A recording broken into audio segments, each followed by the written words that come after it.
दोस्तों अब तक हमने सीखा था माइक्रोसॉफ्ट एक्सेल में फिल्टर यूज कैसे करते हैं, उसी के साथ में एडवांस फिल्टर कैसे यूज करते हैं। लेकिन आज की इस वीडियो में मैं आपको सिखाऊंगा फिल्टर फॉर्मूला कैसे यूज करते हैं। फिल्टर फॉर्मूले की हेल्प से हम अपने डेटा को फिल्टर कर सकते हैं। कैसे करते हैं चलिए स्टेप बाय स्टेप मैं इस वीडियो में आपको बताने वाला हूँ, तो वीडियो को लास्ट तक जरूर देखना है। तो यहाँ पे आप देख सकते हो मेरे पास ये एक डेटा है। अब इस डेटा को मैं फिल्टर करूंगा। नॉर्मली हम फिल्टर करने के लिए डेटा में जाएंगे, यहाँ पे फिल्टर ऑप्शन पे क्लिक करेंगे, यहाँ पे फिल्टर अप्लाई हो चुका है और कुछ इस तरह से हम डेज वाइज इस तरह से ये हम फिल्टर कर सकते हैं, ठीक है। लेकिन यहाँ पर हम यूज करेंगे दोस्तों फिल्टर फॉर्मूला। तो यहाँ पे मैं डेटा में जाऊंगा और यहाँ से फिल्टर को हटा देता हूँ। तो यहाँ पर मैं यूज करूंगा फिल्टर फॉर्मूला। तो स्वेटर का डेटा मैं यहाँ पे फिल्टर करना चाहता हूँ, तो उसके लिए मैं यहाँ पे यूज करूंगा फिल्टर फॉर्मूला। तो यहाँ पे इक्वल प्रेस करूंगा और टाइप करूंगा फिल्टर। फिल्टर टाइप किया, टैब प्रेस किया, ब्रैकेट स्टार्ट हो चुका है। अब यहाँ पे सबसे फर्स्ट इसका आर्ग्यूमेंट है एरे। एरे क्या है? एरे मेरा ये है पूरा। मैं एरे में ये पूरा डेटा सेलेक्ट करूंगा, कॉमा लगा दूंगा, उसके बाद आ रहा है इंक्लूड। अब ये इंक्लूड क्या है? देखिए इंक्लूड में हम जो चीज़ लेके आना चाहते हैं, जो चीज़ फिल्टर करना चाहते हैं, वो हमें यहाँ पे रखना है। तो इसके लिए हम इसमें एक लॉजिक यूज कर सकते हैं। तो हमारा लॉजिक यहाँ पे ये है कि ये जो रेंज है इसमें यदि स्वेटर है, ठीक है, यहाँ से मैंने स्वेटर सेलेक्ट किया है, इसमें यदि स्वेटर है तो वो यहाँ पे फिल्टर होकर के आ जाए। मैं ब्रैकेट को क्लोज करूंगा। अब यहाँ पे इसका अगला पैरामीटर भी दिया गया है इफ एम्प्टी। तो ये ऑप्शनल है, आप इसको छोड़ सकते हो, बट यहाँ पे इसको भी हम सीखेंगे। मैं इंटर प्रेस करूंगा ब्रैकेट क्लोज करके।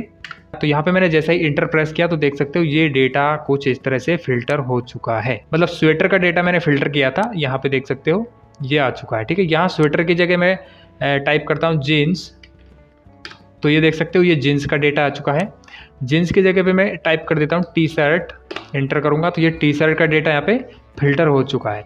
तो कुछ इस तरह से ये फिल्टर होता है। तो यहाँ पे मैं क्या करूँगा, एक ड्रॉप डाउन लिस्ट बना लेता हूँ फटाफट से। तो इस सेल को मैं सेलेक्ट करूँगा और मैं जाऊँगा डेटा में, यहाँ पर मैं जाऊँगा डेटा वैलिडेशन में और यहाँ से लिस्ट चूज करूँगा और यहाँ पे सभी जो मेरे प्रोडक्ट हैं, आइटम हैं, उनके नाम टाइप करूँगा। तो जैसे टी शर्ट कॉमा लगा के स्पेस दूंगा, sweater comma space, jeans comma space,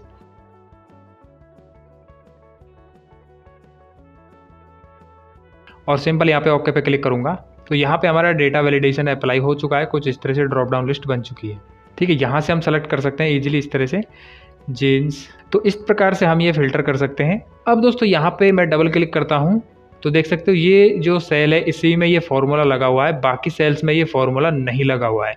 इसका सबसे बड़ा बेनिफिट यही है, ये देख सकते हो किसी भी सेल में ये फॉर्मूला नहीं लगा है, केवल हमें एक ही सेल में ये फॉर्मूला लगाना पड़ा और पूरा जो डेटा है वो फिल्टर होके आ गया, ठीक है। इस तरह से ये फिल्टर फॉर्मूला काम करता है।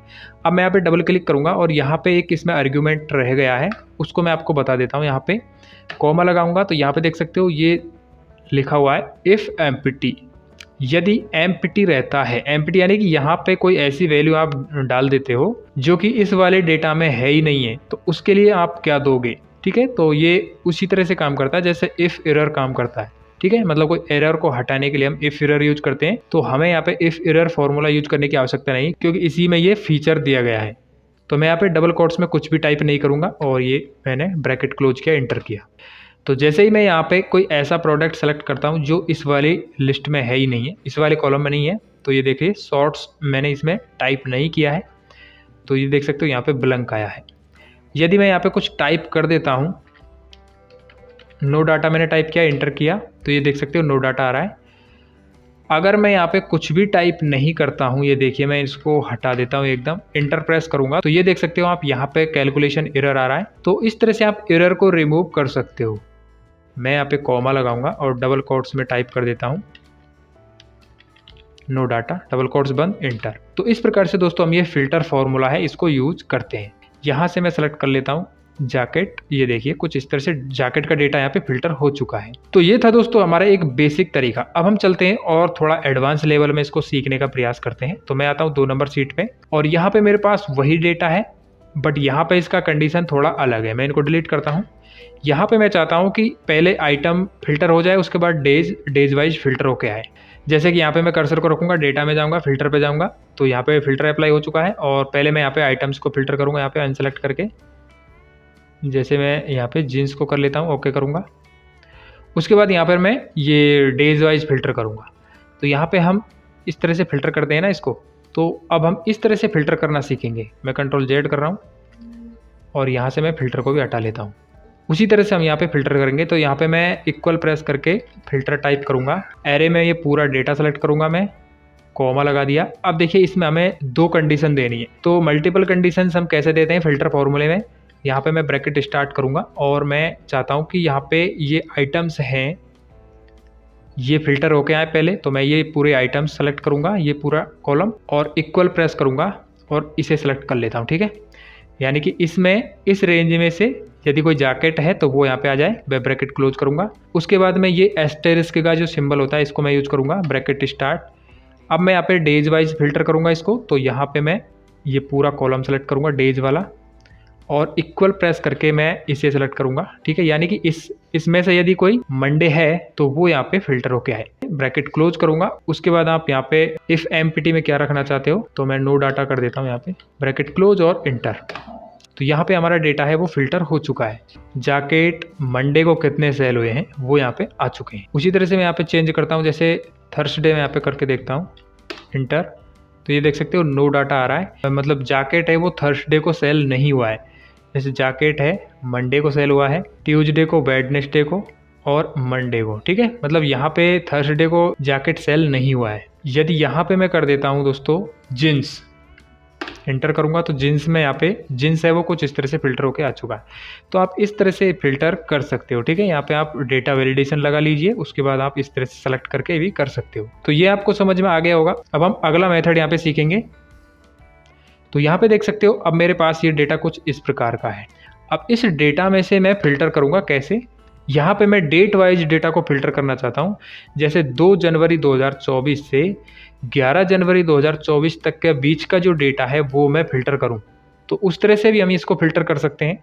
तो चलिए किस तरह से हम करेंगे। यहाँ पे हम डेट पहले तो मेंशन करेंगे।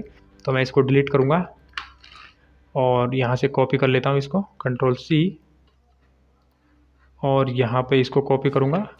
ठीक है, आप इसको मैनुअल टाइप भी कर सकते हो, मैंने इसको कॉपी पेस्ट किया है।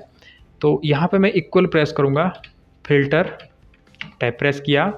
अब एरे है तो एरे में हम ये पूरा डेटा सेलेक्ट करेंगे, कॉमा लगा देंगे। अब दोस्तों आपको यहाँ पे ध्यान देना है क्योंकि इसको आपको समझना पड़ेगा थोड़ा सा ध्यान से। तो मैं ब्रैकेट स्टार्ट करूँगा, इसमें मैं मल्टीपल कंडीशन दूंगा ना, तो ब्रैकेट स्टार्ट करूँगा। ब्रैकेट स्टार्ट करने के बाद यहाँ पर मैं इस वाले कॉलम को सेलेक्ट करूँगा, डेट वाले को पूरे को, यानी कि ये जो सभी डेट्स हैं इनमें से यदि कोई बड़ी है या फिर बराबर है इस वाली डेट के, तो वो सारी डेट्स आ जानी चाहिए। ब्रैकेट को क्लोज करूँगा और एस्टेरिस्क का जो सिंबल होता है इसे यूज करूँगा, ब्रैकेट स्टार्ट करूँगा और अगली कंडीशन दूंगा। अगली कंडीशन है कि इस वाले डेट्स में से ये जो सभी डेट्स हैं इनमें से कोई छोटी है या फिर बराबर है इस डेट के, तो वो सारी डेट्स आ जानी चाहिए। यानी कि इस वाले रेंज में से कोई डेट बड़ी है या फिर बराबर है इस वाले डेट के, तो वो सारी डेट यहाँ पे आ जानी चाहिए। यानी कि ये 2 तारीख है तो 2 तारीख या फिर 2 तारीख से ऊपर के जितनी भी डेट्स हैं वो यहाँ पे आ जानी चाहिए। दूसरी कंडीशन है यहाँ पे 11 तारीख या फिर 11 तारीख से नीचे की जो डेट है वो यहाँ पे आ जानी चाहिए। तो दो कंडीशन मैंने यहाँ पे दे दी। ब्रैकेट क्लोज करूँगा और यहाँ पे कॉमा लगा के जो इफ़ एमपीटी है उसे भी मैं यहाँ पे पूरा कर लेता हूँ। तो यहाँ पे मैं टाइप करूँगा नॉट फाउंड, ये मैंने यहाँ पे डबल कोट्स में यहाँ पे नॉट फाउंड टाइप करूँगा इफ़ एमपीटी के लिए, और ब्रैकेट क्लोज करूँगा और इंटर प्रेस कर देता हूँ।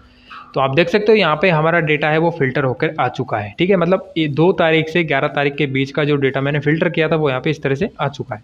इसको आप प्रिंट कर सकते हो, सेव कर सकते हो, अपने बॉस को सेंड कर सकते हो, कुछ भी कर सकते हो। ठीक है, उसी तरह से दोस्तों आप चाहते हो कि यहाँ पे 4000 से 7000 के बीच का जो डेटा है वो यहाँ पे आ जाना चाहिए, तो उसे भी आप फिल्टर कर सकते हो। चलिए यहाँ पे मैं इसको यहाँ पे क्या करूँगा, मैं डबल क्लिक करूँगा। तो यहाँ पे हम करेंगे क्या, इसको मैं कर देता हूँ यहाँ पे सेलेक्ट, और ये डेट फॉर्मेट में है तो पहले मैं इनको डेट फॉर्मेट से हटा लेता हूँ। यहाँ पे होम टैब में जाऊँगा और यहाँ पे डेट फॉर्मेट आ रहा है तो मैं इनको जनरल फॉर्मेट में करूँगा। तो यहाँ पे मैं टाइप कर लेता हूँ 4000 और यहाँ पे मैं टाइप कर लेता हूँ 7000। तो यहाँ पे मैं फॉर्मूला यूज करूँगा और मैं यहाँ पे चाहता हूँ कि 4000 से 7000 के बीच की जो सेल हुई है वो डेटा यहाँ पे फिल्टर होकर आना चाहिए। तो मैं इक्वल प्रेस करके फिल्टर टाइप करूँगा, टैब प्रेस किया। अब एरे में मैं ये पूरा डेटा सेलेक्ट कर देता हूँ, कॉमा दिया, ब्रैकेट स्टार्ट। उसके बाद मैं कंडीशन दूंगा यहाँ पे कि इस वाले रेंज में जो भी वैल्यू ग्रेटर है या फिर इक्वल है 4000 के, तो वो सारी वैल्यू यहाँ पे आ जानी चाहिए। ब्रैकेट क्लोज करूँगा, एस्टेरिस्क, ब्रैकेट स्टार्ट। दूसरी कंडीशन है कि इस वाली रेंज में जो भी वैल्यू लेस देन है या फिर इक्वल है कितने के, 7000 के, तो वो सारी वैल्यू यहाँ पे आ जानी चाहिए। कोमा डबल कोट्स में टाइप करूंगा नॉट फाउंड, ब्रैकेट क्लोज और इंटर। तो आप देख सकते हो यहाँ पे 4000 से 7000 के बीच का जो डेटा है वो यहाँ पे आ चुका है। तो इस तरह से आप ये यूज कर सकते हो फिल्टर फॉर्मूला एक्सेल में। बट यहाँ पे मैं आपको एक चीज़ बताना चाहूँगा कि ये जो फिल्टर फॉर्मूला है ये है MS ऑफिस 2021 में। तो उम्मीद करता हूँ दोस्तों ये वीडियो आपको पसंद आया होगा। वीडियो पसंद आए तो वीडियो को लाइक अवश्य करना। चैनल पे पहली बार आए हो तो इसको सब्सक्राइब भी कर लेना। और भी इसी तरह की हेल्पफुल वीडियो मैं इस चैनल पे लाता रहूँगा। चलिए मिलते हैं किसी अगले वीडियो में किसी नए टॉपिक के साथ। तब तक के लिए जय हिंद, वंदे मातरम।